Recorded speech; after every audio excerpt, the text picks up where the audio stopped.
A determined nun, and she told me she had to live by this rule. And I think we're in the age where this is coming to the light that it's impossible to live successfully and have complete happiness if you don't have some kind of hold on money. So I mean, it's a historical fact, but okay, we're going to respond to what you're saying. I want people who are listening to us right now know that the attendants here, the participants here, are not invited to participate because they're of all the same thinking, the same religious value, because each one is different here, sitting at this table. Mm-hmm. Feel free to respond to what Jorge now gave. And I remember, I relate to you because they actually take 3 vows. They call it poverty, chastity, and obedience. There we go. In the religious order. I see. What you're talking about. Right. Go ahead. You want to continue? Yeah, I mean, it's actually, I was, because it's funny, because on the flip side also, there we have the society trying to achieve happiness only with material things. There was a movie called I Am that came out in 2011, last year, and it was talking about how actually, if I give you an example, if you have $1 billion today, and tomorrow you have twice as much money, you're not going to be twice as happy. And it's a fact that, it's kind of both sides of the spectrum. People try to be happy completely without money, or people try to be happy only with money. But I think has to be a harmony, personally speaking, where we're coming to the realization, that we have to be successful in both areas, meaning internally and externally. There's no balance. Everybody thinks that if you're the people that have money think that people that are poor are sad, and people that are poor and happy think that the rich people are happier because of the money. So there's no balance. There's no reality check on either of them. I totally agree with what you're saying. Well, you introduced a concept. What do you mean reality check?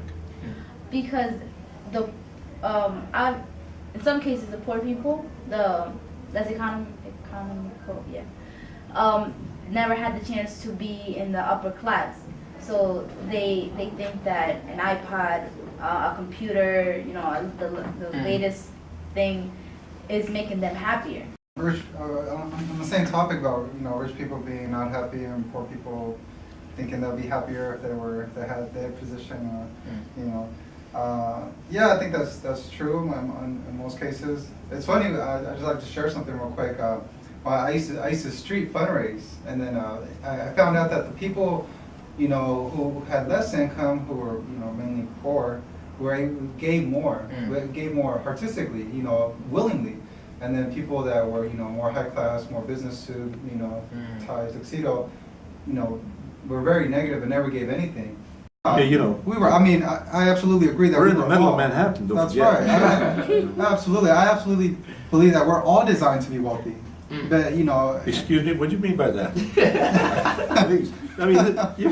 We're all designed to be happy. John, help us out with this group. Are you designed to be happy? I mean, Alex is throwing some bombshells here. I said wealthy, and he's coming all the way from California to do this. Yeah. I think there is enough resources in the planet for us to have enough. But it's very bad distributed right now. The 5% of the population owns the 95% of the wealth. So I think if we think about those terms, we can come to the realization that if we can have more balance when it comes to wealth, everyone in this world will have enough to live that's a good point. So let's go back to you, Alex. Then that goes to you. Yeah. Maybe not from the Orient, but Right. someone here in the West who were poor would say gave you more. That was your experience, more money. Right. Well, you say with heart. You said. Yeah, more. What's the difference between giving something with the heart and with Good question. with just giving it to you? Just you're trying to make that. Just joyfully giving it, willingly wanting to give it, genuinely wanting to give, as compared to someone that kind of feels obligated to want to give. Of course, I'm not saying all of the people that were high class didn't give. Of course, they gave, but not majority of them were mostly that gave were poor people. Yeah.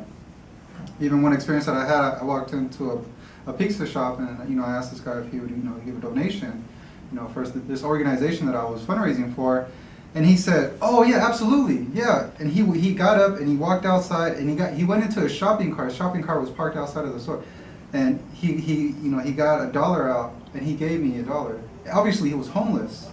But he immediately got up and I was like, "Absolutely, yes." And he went homeless into a shopping cart, got his $1, gave it to me. I was like, wow, Okay. So. And so if you went to a deli in Manhattan and approached a Wall Street a businessman, what would he do if you had approached him? What would he do? Probably like 90% of the time, I'd probably get rejected. I would say 90% of the time. So, what is it? Is it the money? Is money evil? Does money corrupt us, or what is it? We all have been. Oh, sorry. Mhm. I'm gonna. You said we in this country we're given the opportunity to have social mobility. You can go from high class to low class. You can go from low class to middle class to high class. But there's a difference between knowing everybody can work hard and be happy or not be happy. The higher class, they look at more material things to be in that position. It's really what you put in value, because the lower class, their value is food and providing shelter for their family. Higher class might be their priority other things, material things. We all have that. Social mobility is just what we put our money into. What's our first priority? About money, is money evil? You were mentioning, and I mean, I think when it comes to many things in life, everything's about how you use it. Like it's like today I was doing a workshop with middle school children, and I'm asking them, is feeling jealous a bad thing? Is feeling angry a bad thing? But I think this thing about jealousy, anger, or money, in these three situations, is about how you respond to this thing. How you use it that can make it a bad or a good, evil or a good thing. So I don't think money is evil inherently. It's just depending on how you use it. Yeah. Okay, so it's value. Okay. Mm-hmm. So maybe what we might consider then with your discussion would be then there's the good use of money, then there's the bad use of money. So one tends to be more selfish, and one tends to be more for the sake of others. Mm-hmm. For the If you good, for the compare sake of others. the two kind of people he's talking about, Alex. We're talking about the rich people who tend not to give, and the poor people who are more willingly givers. Mm. I find that the poor people tend to be happier than people who are in the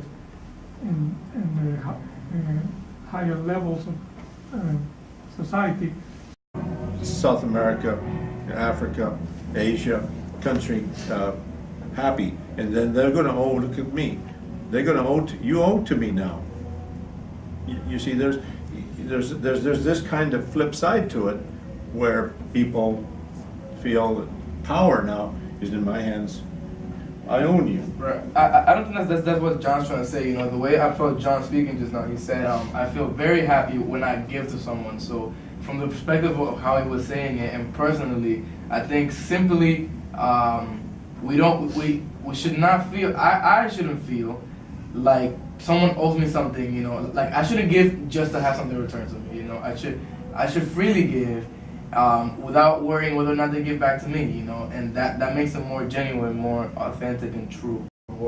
So in that case, it's not humble. But maybe on the other hand, what we're talking about is there's another flip side to it. Maybe, in other words, you may not have the right motive for giving to somebody, but still, that act might transform your motive. It might make you humble. Going to, the victims of tsunami or in Japan. Maybe when you didn't know it was that bad, or you didn't know people suffered that much until you got there, and then you realized this is serious.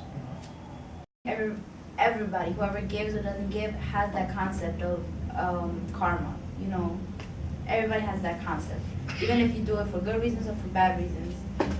I think we all give because whether we feel good or we want something in return, we still have that, we still have that motive to, we still have that motive to do the right thing, even if the purpose was bad or good. Okay, yeah. You know what I'm, like, it doesn't matter the motive, it just matters that you did it. You know, maybe you had to go through your whole life suffering, and at the end you do something good, and you know, you don't realize that if you did something good would have happened to you before. I mean, it's good to help out a lot of people, but then, you know, where do you cross the line? Where do you, like, say, okay, like, you know, this now it's, you know, because you can't really take care of other people. You can't really look after other people unless you're at the same time looking after yourself. You know, like, you have to be able to, in order to take care of other people, you have to be taking care of yourself too. And who's going to do that? Only you. And then by you taking care of yourself, then you can help out more people. You know, but I believe, you know, it has to be a balance. So maybe before we do a balance, you have to know what makes you happy. I'll know if this is sucking me, if this is draining me, maybe I have to do a step back. Because the question is, in your lifetime, in our lifetime, will we honestly get rid of whatever it might be, suffering, misery, poverty, injustice, or at a certain point, can we just say, I have to pull back, or what? I'm asking. I think, you know, I think eventually we will get rid of all these bad things. Oh. It's a good question, Mr. Galvin. But I think little by little, we may not have the exact answer right now, but I think little by little, if we simply, I think more than anything, we have to get rid of our self-centeredness. But That's what the small group is about. Let's go far. I'm going to go far with you. So I'll go far too. So let's think about nationwide. America might have felt like being an independent. Oh, actually, you know, even if I think about my country, for example, Dominican Republic. I'll give you a great example right now. The Dominican Republic probably felt back in the 1800s, late 1800s, that having independency was the best thing for them. You know, or now we can do us. We can do our own economy, our own system of whatever. And then they separated themselves from Haiti. Now they have their independence. Now what happens is after some time, 200-300 years later, they have so much hatred in the island between these two nations. So what happens is after being self-centered for such a, you know, it may last for a while. You know, me trying to make myself happy, trying to reach my own goals, being self-centered, if you want to call it that, that might reach a certain happiness for a certain amount of time, but it's not going to be the ultimate key to bring peace. And let us know what you see in that picture. Look at it for 10 seconds. 10 seconds. Don't look at the text. Just look at the picture and what you see. And tell us what you see. Okay? Can you? What do you see, Rebecca? I see two things. I see an older lady with a nose like this, with a hat on. But then, if you really look at it, it's like a lady with a thing on her head looking this way. You can only see this. I see both. Okay. John, what do you see? I only see all the. Okay, fine. What do you see on your picture, Jorge? Some lady with a necklace and a little hat looking to the side. What do you see on your I picture? saw the same thing that Rebecca saw, the old lady and then a younger lady with her head turning to the side. On this one here, you see? Yeah. Okay, can you hold your picture up? Can you hold your picture up? Okay. Show us your picture. Turn it around. No, the other way, at the people. Show me.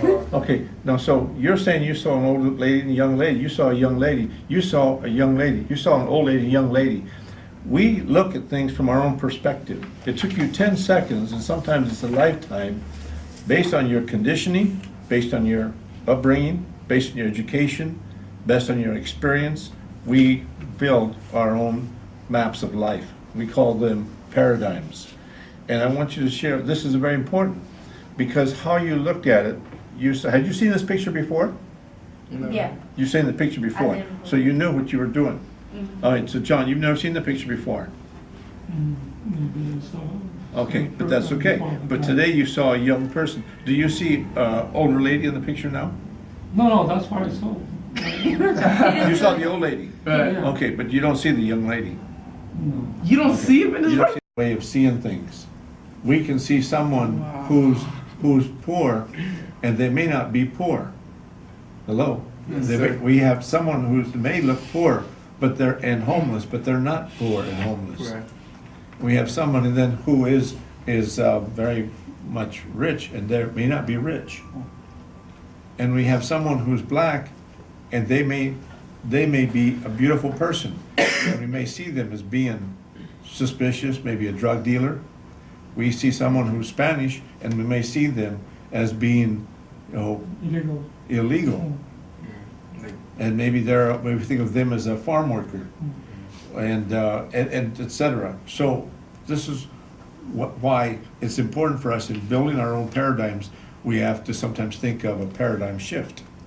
In other words, we come to where we are in our daily life from our own experience. Stephen Covey has covered this area for many years, and one of his areas is called the 7 habits. Okay, when we come here together, we have some idea for sometimes a valuation of experienced people, whatever have you. Mhm. Like for instance, even whatever, think of something you saw today, something you perceived today, something on your way here, what you saw, and how you saw it. Okay? Can you do that with us right now? What did you see today? Maybe even right now. That was your experience right now. This experience here. Oh, now you saw the old lady. But sometimes, if we see a young lady, sometimes, for instance, we see the young lady, then we'll say, I saw the young lady right away. Why did you see the young lady? Why didn't you see the old lady? And because sometimes we have some kind of concepts of old ladies. right. I don't know why, but it's just a reflex. I stereotype people. Not stereotype, but I see a person and I think they're stuck up. And then I get to meet them and they're like the nicest person I ever met, but just their presence made me feel uncomfortable. But then once I got to know them, they were the total opposite of what I thought. You know, that actually happened with my best friend. I didn't like her. I thought, why she look like that? Why she looking at people like that? And then when they were gonna work together, and I approached her, and she was the nicest person ever. She had the greatest smile. I never saw her smile before. It was just, you know. And now we're best friends. So. And some people here can see the young lady. Who's wrong? Neither one of you was wrong. Right. Both of you are right. Right. He said, I went to the museum and I saw this picture. When I flipped this picture before this class, and the student said, I could never figure it out. But today I figured it out. And so one saw the young lady, one saw the old lady. No, there's no old lady there. That's not what person said.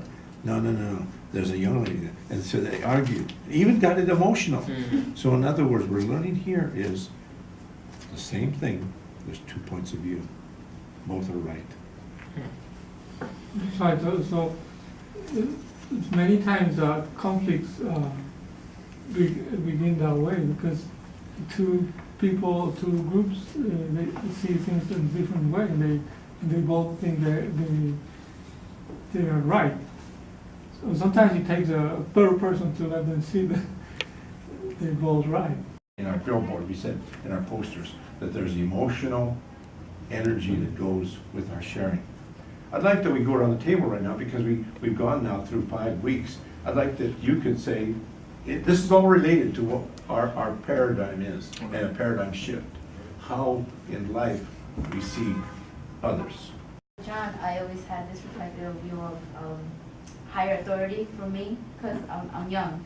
So I always saw you with respect. You know, that still hasn't changed. I still have respect for you because I know you outside of the group. You know my dad and all that. So I never changed the view even when I first met you. I thought you were a responsible, a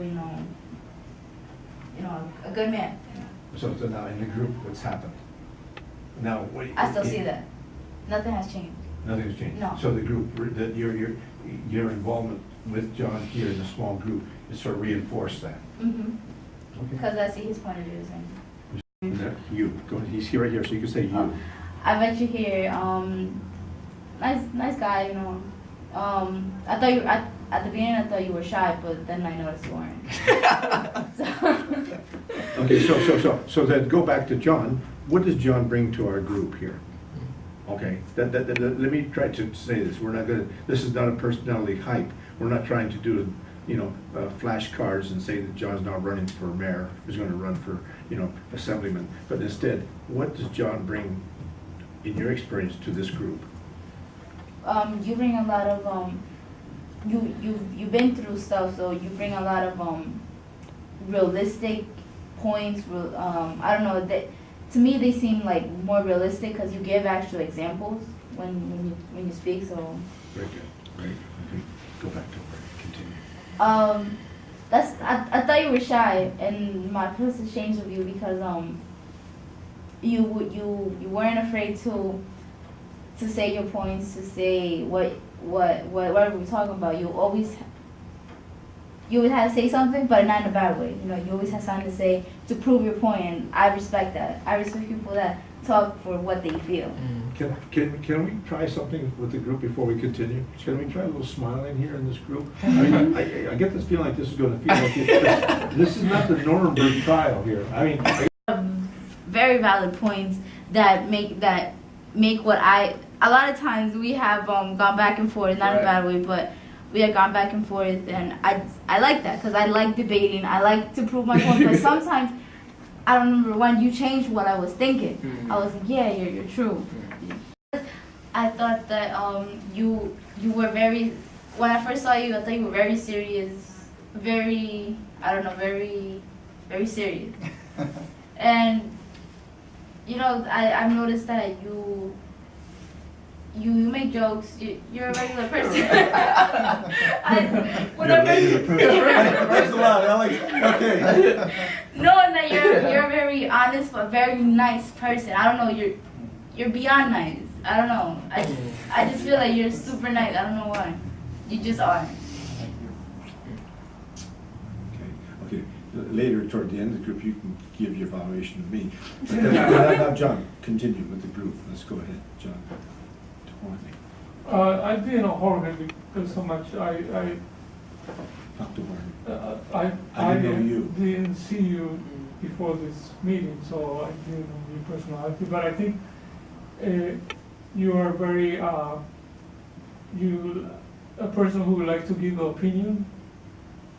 This table were like me, you would be so quiet, but you always have that spark to initiate conversation and to get the dialogue going. So I appreciate that. Thank you so much. I didn't know Alex so much, so I just had a couple of to interact with him, so I didn't know you so much.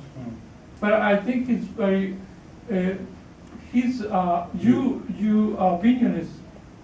I always feel your opinion is so down to the earth. It's like when you talk, it looks like a statement. It feels like there is no other way to say that particular point better. You put things very well in a sentence, and I really like the way you express ideas. Thank you. Okay. Well, You.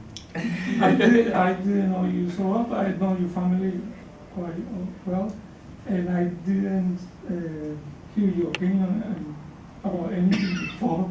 But I think you bring to this group is the feminine touch and the young spirit, and your opinion is always very fresh and very alike. Because you know each other a little bit. Well, I mean, Rebecca, the first time I saw her, Saw you. Sorry, you're right. The first time I saw you, considering, I did take your age into my mind. That's like, I hope she doesn't feel like an outsider, but you were able to conquer the fear that normally a woman around men, a young woman around older men will feel, which is, they don't really, I don't have anything really good to say. So after hearing you in the small group, I noticed that you were, you completely 180 that mentality, which was, you know, she's not gonna really say too much. Where you actually, I really like the way you use your hand like this, like this, like this. You really, you you declare what you say, and I love it, you know, and I love it very much, you know. Yeah. Oh, man. Well, how old are you and how Oh, old no. are you? Old man. Are you an old man? Or? Older. Okay. We I'm understand. 19. Okay, go ahead. Sorry, didn't want to make anyone John. feel bad. So John, as John said, as you said, I didn't know you before, but I remember the very first session we had. We heard about you being a teacher, and I really respect that position you have. So I was like, you know, I thank him just for existing at what he does. I thought at first when I didn't know you that you were, you have very intelligent things to say from a very broad point of view. After the small group, I noticed that you are, as you said, and you admitted it, that sometimes it's hard for you, and I can feel With a small group, so that your voice, we can find our voice. Anybody, you understand that point? Yeah. All right. Okay, we're going to close up now. We have 1 minute. And I just want to say thank you very much, because this is really being made possible through our director here, the national director, and that's Injin Moon, who also is the sponsoring of this here small group with the Loving Life Ministry. So really, this is not happening everywhere, and we wanted to get this forward here. And I'm glad for your participation. I really mean this is because I've seen so much energy here that's really important for, as you mentioned, Jorge, bringing peace in this world where we can have agreement and disagreement. We can have a point of view. So, anybody, you want to finish this up tonight and say something in about 10 seconds? I think that this is a great experience for everybody listening or participating. It's just a great way to let you be heard and let you find more ways to know yourself, to find yourself. Thank you very much. I want to thank each and every one of you. I want to thank you, Alex, tonight, Jorge, John, and Rebecca, and all of you are listening, because this here small group can only be possible with your participation, your involvement. I want to say one last thing. Remember, it only takes a spark to get a fire going. Thank you, and see you next week.